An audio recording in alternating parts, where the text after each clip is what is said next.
앞에 보시는 이 그림은 죽음 그 이후라는 제목의 책의 표지 그림입니다. 이 책은 기독교 서적은 아니고 그냥 종교 철학자의 책인데요. 자, 이 책을 추천한다 그런 뜻은 아닙니다.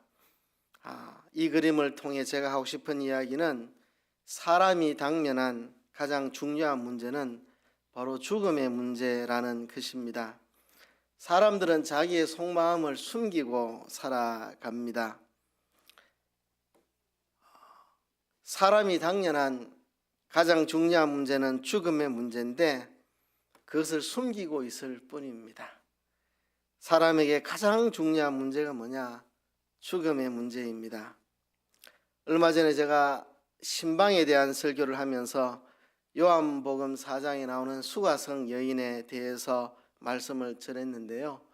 예수님이 그 여인에게 물에 대한 이야기로 시작해서 남편의 이야기로 들어가고 거기서 예배에 대한 이야기로 들어갔다가 마지막에는 그리스도에 대한 이야기로 끝을 맺는 장면을 이야기했죠. 이 여인의 깊은 내면 세계에는 그리스도에 대한 갈망이 있었습니다. 그리스도가 오시면 좋겠다 이런 생각. 근데 숨기고 살죠. 누구에게도 이런 고민을 말해보지 않았을 겁니다. 만일 예수님이 막바로 이 여인에게 그리스도에 대한 이야기를 했으면 이 여인이 뭐 그런 쓸데없는 소리를 해요 하고 지나갔을 수도 있습니다. 사람들은 다 자기 속에 있는 중심에 있는 것들을 속이고 살지요. 예수님이 물에 대한 이야기부터 조금 더 들어가서 남편 이야기, 조금 더 들어가서 예배에 대한 이야기, 조금 더 들어가서 그리스도에 대한 이야기로 그 여인 가장 내면의 깊은 곳에 있는 그리스도에 대한 갈망에 대한 이야기로 예수님이 이끌고 들어가셨죠. 우리들도 마찬가지입니다. 사람들은 당면한 문제들이 있습니다. 경제 문제, 건강, 직장, 자녀, 노후 문제, 주택 문제, 많은 문제들이 있는데요. 이 모든 문제보다 가장 중요하고 근본적이고 가장 치명적인 문제가 있다면 그게 죽음의 문제입니다. 내가 죽으면 끝나나? 내가 죽으면 내 존재가 사라지나? 죽음으로 인생은 다 끝이 나는 것인가? 이게 인생이 당면한 가장 근본적이고 중요한 문제인데 사람들이 다 숨기고 살 뿐입니다. 죽음에 대한 문제를 이야기하려고 이렇게 접근하면 됐다, 그런 관심 없다 이렇게 말하고 사실은 가장 중심에 있는 인생의 가장 중요한 문제입니다. 진시 황제는 중국 대륙을 호령하는 그 어마어마한 권세를 얻어놓고도 그가 해결하지 못한 문제가 있습니다. 죽음의 문제. 그래서 전국의 동남 동녀들을 모아서 불로초를 구해와라. 먹고 늙지 않는, 죽지 않는 불로초를 구해와라. 그렇습니다. 우리 인간이 당하고 있는 가장 근본적이고 중요한 문제는 바로 죽음의 문제입니다. 죽으면 끝나나? 죽음으로 인생은 사라지나? 죽음 이후 사람이 어떻게 되는가? 저는 이 문제에 대한 고민을 초등학교 5학년, 6학년 그리고 중학생 시절에 했습니다. 처음 이 생각을 한 거는 조금 더 일찍일 수 있는데 본격적으로 제가 고민한 게 초등학교 5학년, 6학년 때부터 시작해서 중학생 때까지 이 고민을 했습니다. 제가 그날의 기억을 잊을 수가 없습니다. 죽음은 어떻게 되는가라는 생각을 처음 했던 제가 그날 그 장면이 지금도 머릿속에 선명합니다. 그날 어떤 분위기, 어느 장소에서 내가 뭐 하다가 그 생각하게 됐는지 너무나도 강력한 충격으로 다가왔기 때문에 내가 죽음으로 끝이 나는 인생인가? 죽으면 내가 사라지는가? 처음 그 생각을 했을 때 굉장한 마음의 충격으로 다가왔기 때문에 그날의 기억을 지금도 선명하게 기억하고 있습니다. 그날 이후 틈만 나면은 고민을 했습니다. 죽으면 끝인가? 사람이 죽음으로 인생이 끝나는 것인가? 누구도 대답해 줄 수 없는 문제이기에 답답하고 두렵기만 했었습니다. 마치 그날 이후부터 우주에서 나 혼자 미아가 된 기분, 우주의 고아가 된 기분. 그렇죠? 죽음만 생각하면 모든 게 허무하고 두렵기만 한 상태, 우주에서 혼자 미아가 된 기분이었습니다. 그러다가 감사하게 예수님을 믿게 됐습니다. 하나님을 믿게 됐습니다. 인격적으로 하나님을 만났습니다. 그냥 누가 말하듯이 나도 신이 존재한다는 것을 인정한다 뭐 이런 게 아니고 하나님을 인격적으로 만난 거죠. 나도 신이 존재한다고 인정하겠다 이런 거하고는 차원이 다른 겁니다. 그죠? 하나님을 내 개인적으로 인격적으로 만나는 것은 뭐 신이 존재한다고 나도 느낀다 이런 거하고는 전혀 다른 세계의 이야기입니다. 많은 사람들이 예수 믿지 않으면서 나도 신이 존재한다고 생각은 한다 이렇게 많이 말하죠. 그게 구원받은 상태는 아니죠. 그렇죠? 살아계신 하나님과 개인적으로 인격적으로 만나야 됩니다. 그때 하나님을 개인적으로 인격적으로 만나는 경험을 했습니다. 부활하신 예수님을 만난 사람들에게 예수님의 부활은 의심 없는 절대적인 진리였듯이 하나님을 개인적으로 인격적으로 만난 사람에게는 이 신구약 성경 66권이 의심할 것 없는 절대적인 하나님의 말씀이고 성경이 말하는 예수님의 부활과 성도의 부활도 의심할 것 없는 절대적인 하나님의 말씀입니다. 이로써 저는 초등학교 고학년 때부터 중학생 때까지 고민하던 죽음의 문제에 대한 답을 완전히 얻게 되었습니다. 내 삶의 어둠이 물러가고 빛이 왔고 내 삶의 방향을 송두리째 바꾼 계기였습니다. 그 이후 제 마음의 우울함도 사라졌고 그리고 그때까지는 잠자다가 한 번씩 가위에 눌리기도 했는데 가위 눌림도 사라졌고 잠자는 게 얼마나 편안한지 마음이 얼마나 기쁜지 우울함도 없어지고 밤에 자다가 가위 눌리는 것도 사라지고 죽음의 문제에 대한 해답을 얻고 나니까 하늘도 더 푸르고 바람은 더 시원하고 공기는 더 상쾌하고 새로운 세상이 저한테 열렸습니다.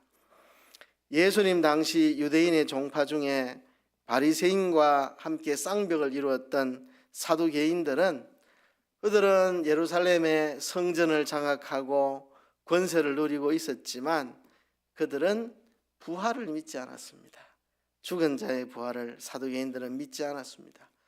그리고 초대교회 고린도 교회 성도들 중에도 죽은 자의 부활을 믿지 못하겠다 의심하는 자들이 많이 있었습니다. 그리고 많은 현대 그리스도인들도 부활을 믿지 않습니다.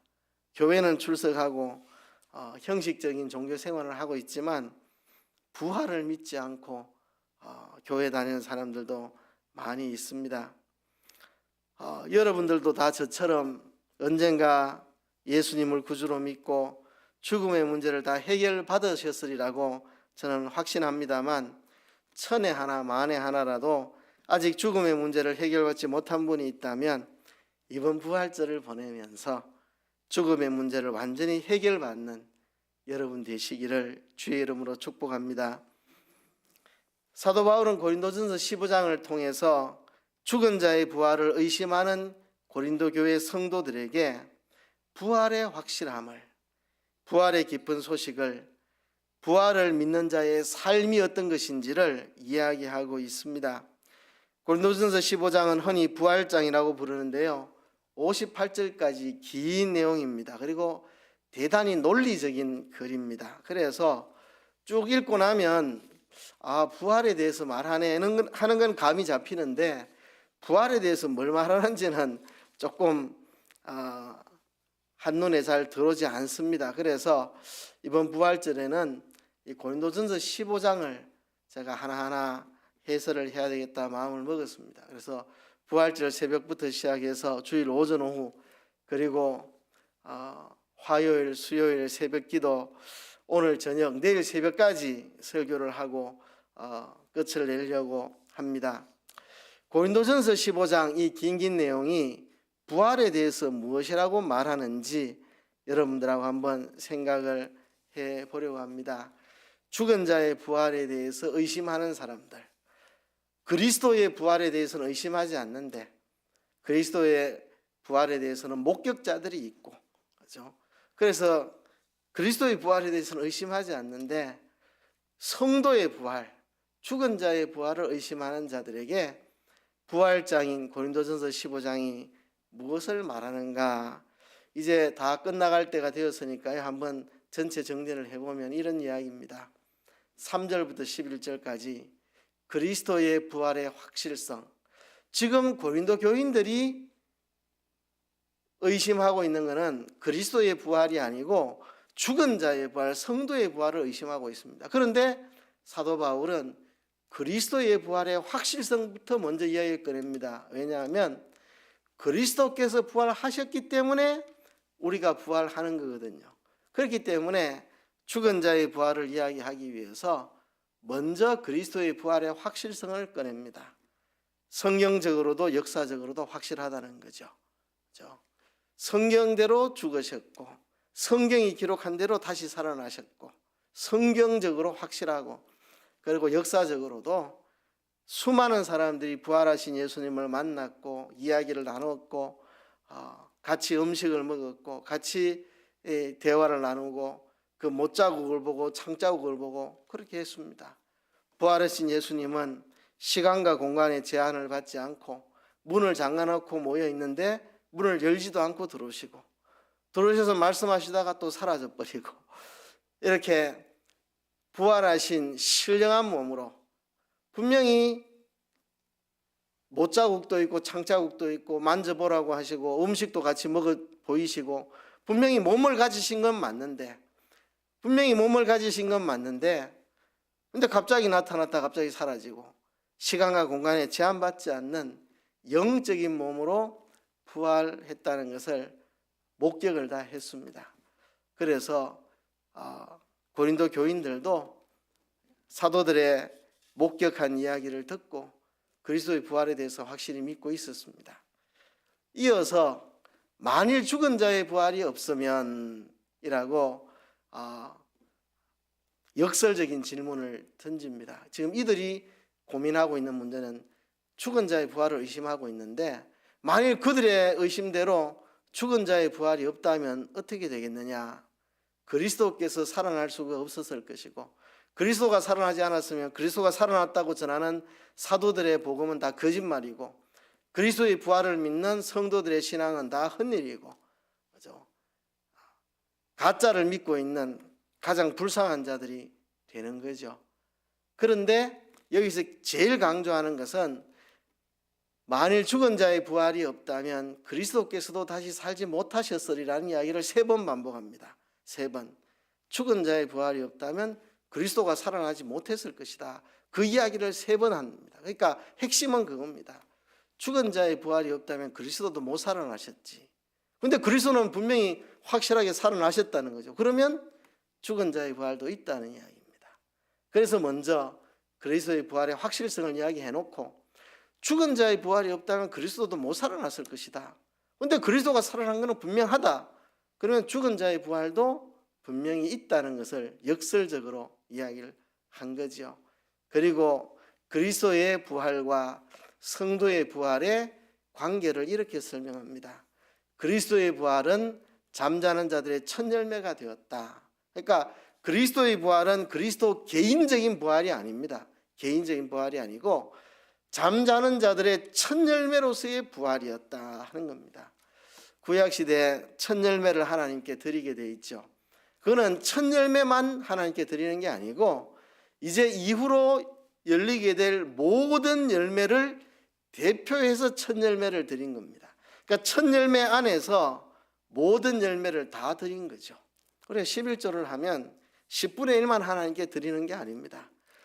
액면으로는 10분의 1을 드렸지만 그 10분의 1의 의미는 이 전부가 다 하나님의 것이고 하나님 내게 주신 것이고 내가 하나님 뜻대로 쓰겠다는 의미로 10분의 1을 하나님 앞에 드리는 것처럼 구약의 첫 열매가 그런 겁니다. 이제부터 엄청나게 수확을 거둘 건데 이 모든 것이 다 하나님의 은혜의 선물이고 하나님이 내게 주신 거고 하나님 뜻대로 이걸 사용했다는 의미로 첫 열매를 드리면 첫 열매를 통해 그 모든 열매를 다 드린 것과 같이 되는 거죠. 그것처럼 그리스도의 부활은 잠자는 자들의 첫 열매가 되어서 그리스도의 부활에 연합해서 잠자는 모든 자들이 다 부활하게 된다는 것입니다. 첫 열매 해봐야 얼마가 됩니까? 그렇지만 그 후에 어마어마한 수확이 열리는 것처럼 그리스도의 부활, 한 분의 부활이지만 그것은 첫 열매로서의 부활이고 그리스도의 부활 이후에 잠자는 자들이 다, 그 수많은 자들이 다 부활하게 될 것이라는 겁니다. 아담 안에서 모든 사람이 죄를 지어 사망에 이르게 된 것처럼 그리스도 안에서 모든 자들이 다 죄 사함을 받고 모든 자들이 다 부활에 동참하게 될 것이라는 겁니다. 그리스도의 부활은 잠자는 자들의 첫 열매가 되는 것이다. 그리스도 안에 있는 모든 자들이 다 부활하게 된다는 것입니다. 그리고 이제 29절부터 34절에 보면 죽은 자의 부활을 믿는 자의 삶을 이야기합니다. 먼저 29절에 보면 좀 알쏭달쏭한 이야기가 나오는데요. 만일 죽은 자들이 도무지 다시 살지 못하면 죽은 자들을 위하여 세례받는 자들이 무엇을 하겠느냐? 어찌하여 저희를 위하여 세례받느냐? 그랬습니다. 우리한테는 생소한 이야기입니다. 죽은 자를 위해 세례를 받는다. 그런 일은 우리한테는 없습니다. 옳지 않은 일이죠. 예수 안 믿고 죽었으면 결단코 구원받을 수 없습니다. 그걸 지금 와서 세례 준다고 해가 죽은 자가 천국 가는 것도 아니고, 예수 믿고 죽었으면 세례 안 받고 죽어도 천국 갑니다. 굳이 죽고 나서 세례를 줄 필요가 없습니다. 그런데 이 당시에 죽은 자들을 위하여 세례받는 사람들이 있었습니다. 이 행동이 옳다는 이야기가 아니고 이 행동 자체가 옳은 행동은 아닌데, 그런데 이 사람들이 왜 죽은 자를 위하여 세례를 받을까요? 부활이 있기 때문에 그런 거죠. 부활이 없다면 이런 일을 안 했을 거 아닙니까? 이 행동 자체가 옳다는 이야기가 아니라 틀린 행동이긴 하지만 그래도 이들의 행동을 보면 부활이 있다는 것을 간접적으로 보여주는 거죠. 어떻게 보면 비꼬는 이야기일 수도 있고요. 너 부활을 안 믿는다며, 근데 왜 죽은 자를 위해 왜 세례받는데? 이렇게 그 세례받는 행동이 옳다는 게 아니라 죽은 자의 부활이 없다 하면서 왜 죽은 자를 위해 세례를 왜 받는데? 하는 이야기입니다. 그렇죠? 그리고 이제 30절부터는 사도 바울이 때마다 위험을 무릅쓰고, 그렇죠? 날마다 죽노라고 고백할 만큼, 또 에베소에서 맹수와 더불어 싸웠다고 말할 만큼 많은 고난과 시련을 바울이 기꺼이 당했는데, 부활이 없다면 내가 미쳤다고 이렇게 사나? 그 이야기입니다. 부활이 없다면 내가 미쳤다고 이렇게 사나?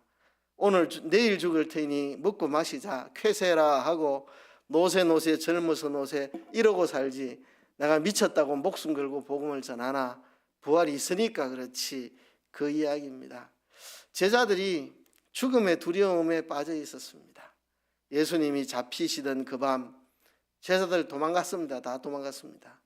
그리고 계집종이 베드로에게 너도 그 제자다, 그 당이라 할 때 베드로는 저주하고 맹세하며 예수님을 부인했습니다. 왜? 죽음이 두려워가지고. 그런데 부활하신 예수님을 만난 다음, 그리고 오순절 성령의 강림을 경험한 다음 제자들은 죽음을 두려워하지 않았습니다. 그렇죠?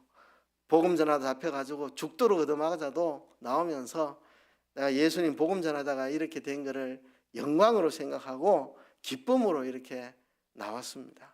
사도 바울은 복음 전하러 가가지고 두들겨 맞아가지고 죽을 뻔하기가 여러 번이고, 그렇죠? 사람들에게 맞아가지고 죽었다고 버리고 갔는데 살아나기도 하고, 바울은 그때부터 죽음을 두려워하지 않습니다. 왜?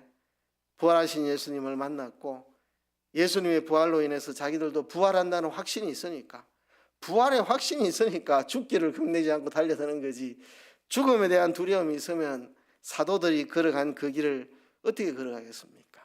사도 요한만 마지막까지 요한계시록을 기록하느라 하나님이 그를 살려두셨지, 사도들이 다 순교로 끝나잖아요. 다 순교로 끝나잖아요. 죽음이 이제는 두렵지 않습니다. 왜? 예수님의 부활을 목격하게 되었고 자기들도 부활한다는 사실을 믿으니까, 부활을 믿으니까 이제 죽음이 두렵지 않은 거죠.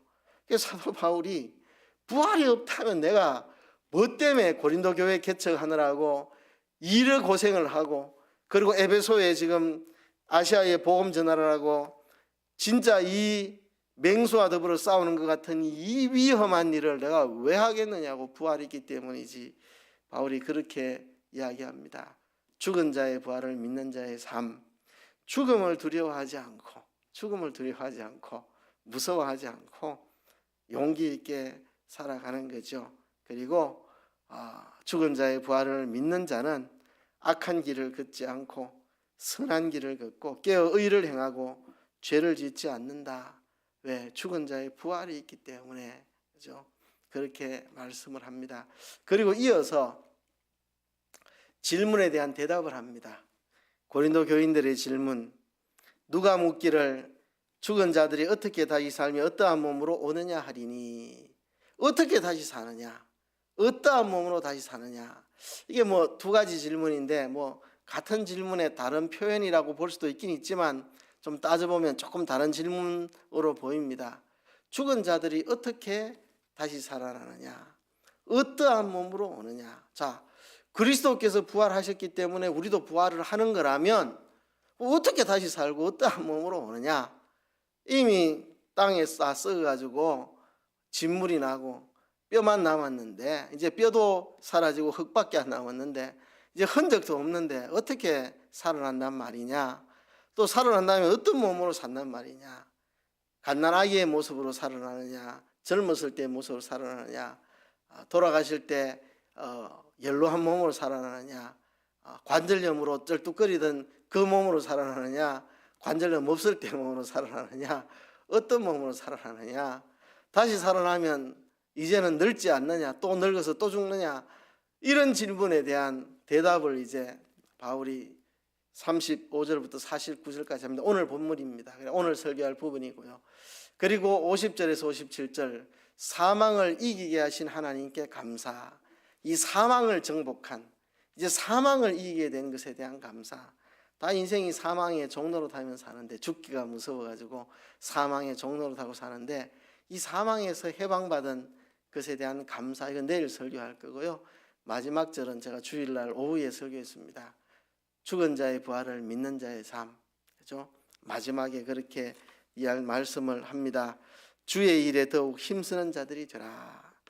견고하고 흔들리지 말며 항상 주의 일에 더욱 힘쓰는 자들이 되라. 이것이 죽은 자의 부활을 믿는 자의 삶이라고 이야기했는데, 오늘은 35절부터 49절까지 간단한 내용이니까요, 이 내용을 한번 정리하고 지나가려고 합니다. 저 그림은 죽은 나사로가 살아난 이야기입니다. 지금 성도의 부활, 죽은 자의 부활은 저 나사로의 살아난 것하고는 전혀 다른 이야기입니다. 예수님이 이 땅에 계실 때 죽은 자를 몇 사람 살렸죠. 그렇죠? 나인성 과부의 아들도 살리고요. 죽은 자를 몇 사람 살리셨는데, 그것은 우리가 말하는 부활과는 다른 것입니다. 일단 그 사람이 죽은 다음에 즉시, 그렇죠? 며칠 만에 바로 살렸는데, 그냥 그 나이 그대로, 나사로가 30살이었으면 30살 모습 그대로, 그리고 이 혈육의 몸 그대로 살아있을 때하고 똑같이 그냥 죽은 사람이 살아난 겁니다. 근데 지금 우리가 말하는 죽은 후에 죽은 자의 부활은 이런 걸 이야기하는 게 아닙니다. 그죠? 이런 걸 이야기하는 게 아닙니다.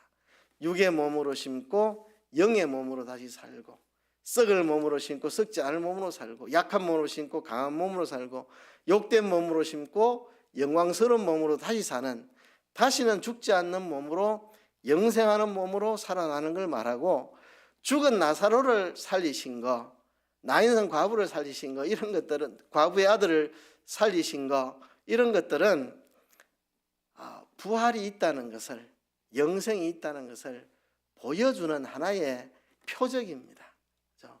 부활이 있고 영생이 있다는 것을 보여주는 하나의 표적일 뿐이지, 나사로 그럼 다시 살아났는데 그럼 어떻게 되었냐? 살다가 때 돼가 늙어 죽었겠죠. 뭐 보나 죽은 나인성 과부의 아들 살아났는데 어떻게 되었느냐?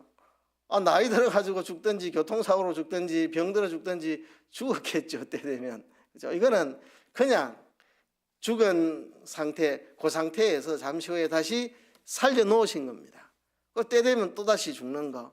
영생하는 생명을 주신 게 아니고 죽은 몸을 한 번 더 살려놓은 것에 불과합니다. 그죠? 그러니까 나사로는 온몸에 칭칭 배를 감고 나왔고, 그죠? 스스로 못풀 좀 묶여 있는 거 예수님이 풀어놓아서 다니게 하라고 그렇게 말씀을 하셨죠. 그죠? 부활은 그런 게 아닙니다. 예수님의 부활은 제자들이 또 여인들이 가보니까 이 세마포가 객혀 있었다. 이걸 세마포를 풀어가지고 나온 게 아니고, 누가 풀어가지고 나온 게 아니고 그대로 그냥 부활을 하셔서 싸고 있던 세마포천이 객혀 있었다고, 이렇게 그대로 그 상태로 놓여 있었다. 예수님의 부활은 그런 부활이고, 지금 죽은 자의 부활은 그런 부활을 말하는 겁니다. 영생하는 생명으로 다시 살아나는, 다시는 죽지 않는 죽음이 없는 몸으로 다시 살아나는 그런 걸 말합니다.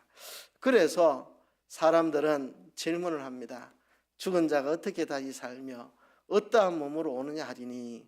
지금은 저는 이런 고민이 없는데요. 예수 처음 믿을 때, 초신자 때는 이런 고민 저는 되게 많이 했습니다. 죽은 자가 어떻게 다시 사나? 다 썩어가지고 좀 다 해체가 됐는데 어떻게 다시 살아날 수 있느냐? 그래서 얼마나 저도 고민 많이 했는지 모릅니다. 죽은 자가 어떻게 다시 살지? 예를 들면 땅에 묻히면 이게 썩어가지고 이게 이제 다 흙이 되고 나무가 그걸 다 빨아먹고 뭐 결국은 이 돌아다니는 거죠. 이 지구 안에서. 그죠? 예. 그 몸을 구성하고 있는 그 분자들, 원자들이 다 돌아다니고 다 흩어지잖아요. 그게 다른 사람 몸속에도 들어가고, 그죠? 개가 거기서 난 열매를 따먹으면 그 분자들이 개 몸속에 들어가고, 근데 그 어떻게 다시 살아나느냐, 이런 고민도 많이 했고, 어떠한 몸으로 다시 사느냐, 내가 갓난아이 몸으로 살까, 청년의 몸으로 살까, 제일 건강할 때 몸으로 사나, 뭐 이런 고민도 참 초신자 때는 많이 했습니다. 여기에 대한 바울의 대답입니다. 너의 뿌리는 씨가 죽지 않으면 살아나지 못한다. 이게 첫 번째 질문의 대답입니다. 어떻게 다시 삽니까? 죽었는데, 썩었는데, 완전히 형체도 없이 다 사라졌는데 어떻게 삽니까? 너의 뿌리는 씨가 죽지 않으면 살아나지 못한다. 우리가 씨앗을 뿌리면 그죠? 그것이 땅 속에 묻혀 죽은 후에 거기서 이제 새로운 멋진 싹이 나고 줄기가 올라오고 꽃이 피고 열매가 맺고 나무가 되고 그렇게 하는 거 아닙니까? 그죠?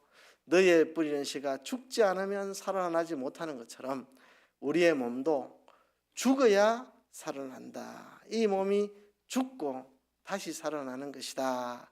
어떻게 다시 살아나는지 이렇게 설명을 합니다. 그리고 어떠한 몸으로 오느냐 이렇게 설명합니다. 장래 형체를 뿌리는 것이 아니라 알갱이를 뿌리는 겁니다. 그래서 땅에다가 사과나무를 어디서 끊어와가지고 사과나무를 땅속에 심는 사람은 아무도 없습니다. 사과 씨앗 하나를 이렇게 심죠. 알갱이 하나를 심는 거죠. 그죠? 그러니까 심는 거는 알갱이고, 알갱이는 장래 형체하고 전혀 닮지도 않았습니다. 사과 씨앗하고 사과나무하고 어디 닮았습니까? 하나도 안 닮았지. 그죠? 그리고 알갱이를 심는데 별것도 아닙니다. 뭐 조그만한 알갱이 별것도 아닌 걸 심는데 장래 형체를 하나님이 주시는 거라는 거죠. 하나님이 각 종자에게 그 형체를 주신다. 사실 신기한 일이죠. 조그만한 씨앗을 심는데 하나님이 거기서 놀라운 형체를 하나님이 주시는 거죠. 그죠? 이와 같이 죽은 자의 몸도 이와 같다는 거죠. 이것을 좀 더 설명하기 위해서 하나님이 주시는 다양한 육체와 형체와 영광에 대해서 말합니다. 사람의 육체가 다르고, 그죠? 물고기의 육체가 다르고, 동물들의 육체가 다르고, 새의 육체가 다르고, 다 다릅니다. 육체가 똑같은 육체가 아니고 다 서로 다른 육체고, 땅에 있는 육체들도 이렇게 서로 다릅니다. 사람의 육체하고 어떻게 물고기 육체하고 전혀 다르잖아요. 생긴 것부터 해가지고 완전히 다르잖아요. 그죠? 그런데 하늘에 있는 형체도 있고 땅에 있는 형체도 있다. 사람이나 뭐 물고기, 새, 짐승들 다 땅에 있는 육체들이죠. 근데 하늘에 있는 그 형체들도 있습니다. 해와 달과 별. 그런데 땅에 있는 형체의 영광과 하늘에 있는 형체의 영광도 다른데, 하늘에 있는 형체인 해와 달과 별의 영광도 다르고 별과 별의 영광도 다르다. 그러니까 하나님이 이런 형체 저런 형체 하나님이 다 만들어 놓으셨는데 그 형체마다 모양도 다르고 그 영광도 너무나 다르다는 것입니다. 이와 같이 땅에 심는 그 알갱이와 하나님이 각 종자에게 주신 형체는 이렇게 서로 너무 다르다는 겁니다. 땅에 심는 씨앗하고 하나님이 그 종자에게 주시는 장래 형체는 너무 다르다는 겁니다. 너무 달라요. 그 영광도 너무 다르다는 겁니다. 뭐 알갱이 하나 심었는데 뭐 어마무시한 나무가 생겨나고, 그것처럼 우리가 이 땅에 죽어서 묻히는 이 형체랑 부활할 때 하나님이 우리에게 주시는 형체는 너무나도 다른 형체라는 겁니다. 그렇죠? 죽은 자의 부활도 이와 똑같다. 장래 형체를 뿌리는 게 아니고 알갱이를 뿌리는데 하나님이 장래 형체를 주시는 것과 똑같다. 그런데 지금 심는 씨앗의 영광과 장래 형체는 너무나 다른 영광을 가지고 있다는 거죠. 그것처럼 우리의 죽어서 땅에 묻히는 이 형체, 이 영광하고 다시 살아날 때 하나님이 주시는 그 형체, 그 영광하고는 너무나도 다르다는 겁니다. 죽은 자의 부활도 이와 같다는 겁니다.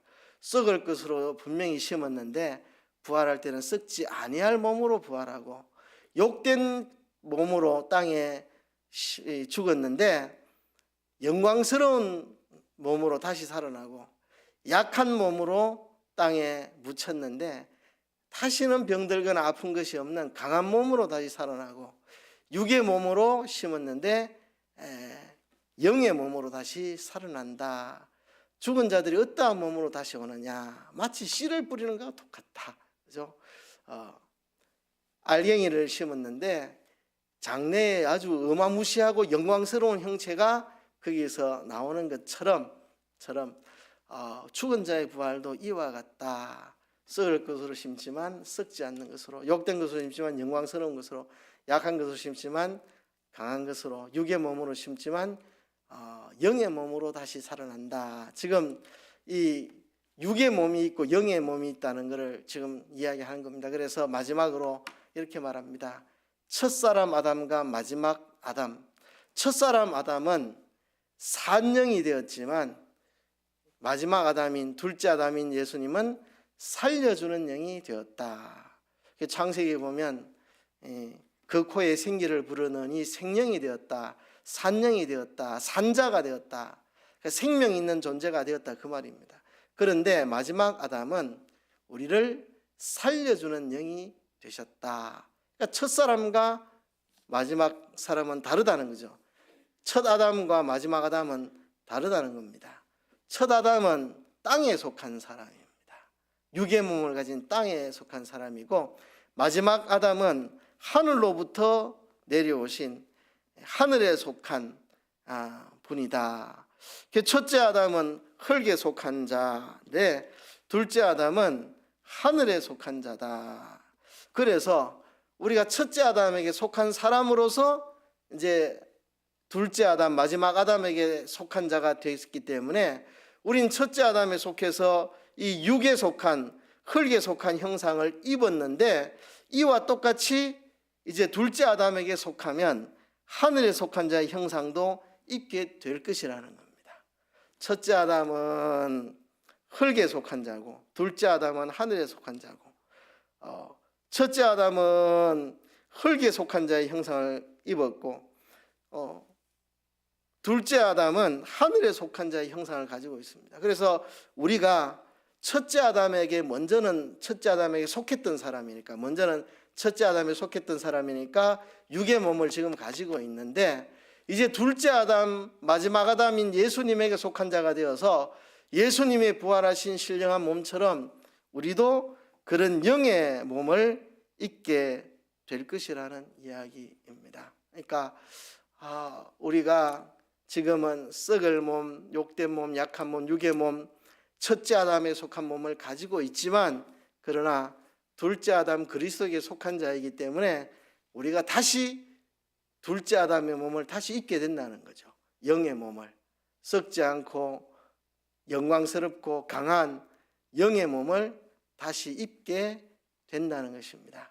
육의 몸이 있은즉 신령한 몸도 있다는 것입니다.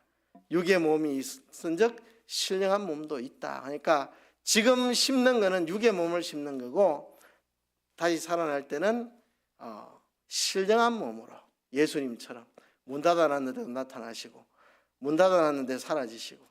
근데 또 그럼 몸이 없느냐? 그럼 뭐 환상이냐?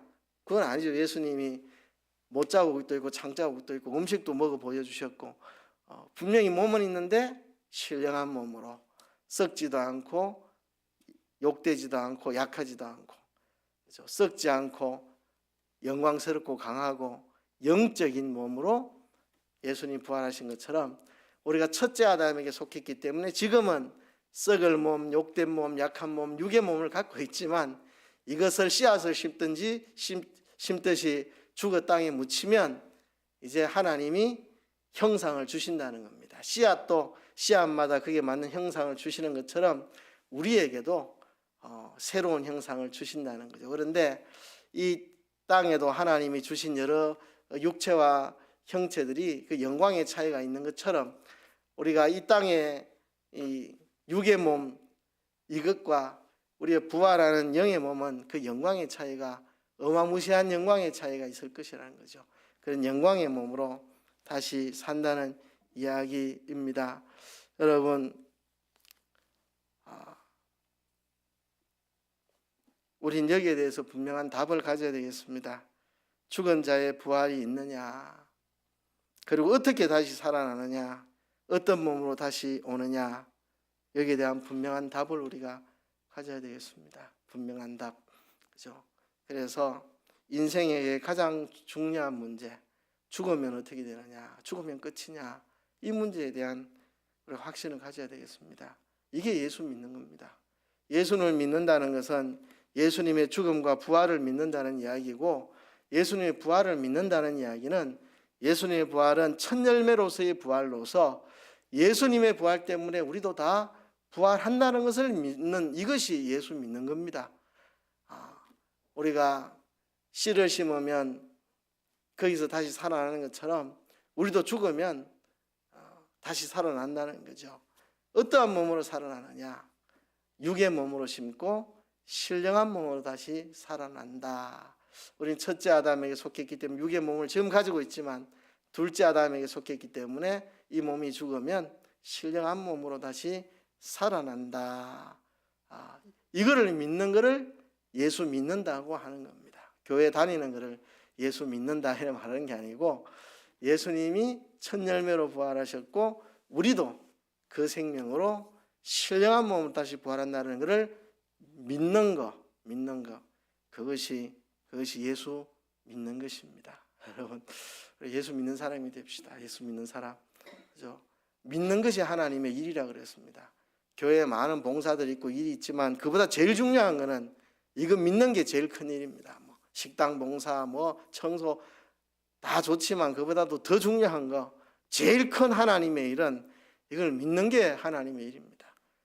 예수님이 첫 열매로 부활하셨고 우리도 예수님 같이 신령한 몸으로 부활한다는 것을 믿고 하루하루를 살아가는 거, 이게 우리가 해야 될 가장 큰 일입니다.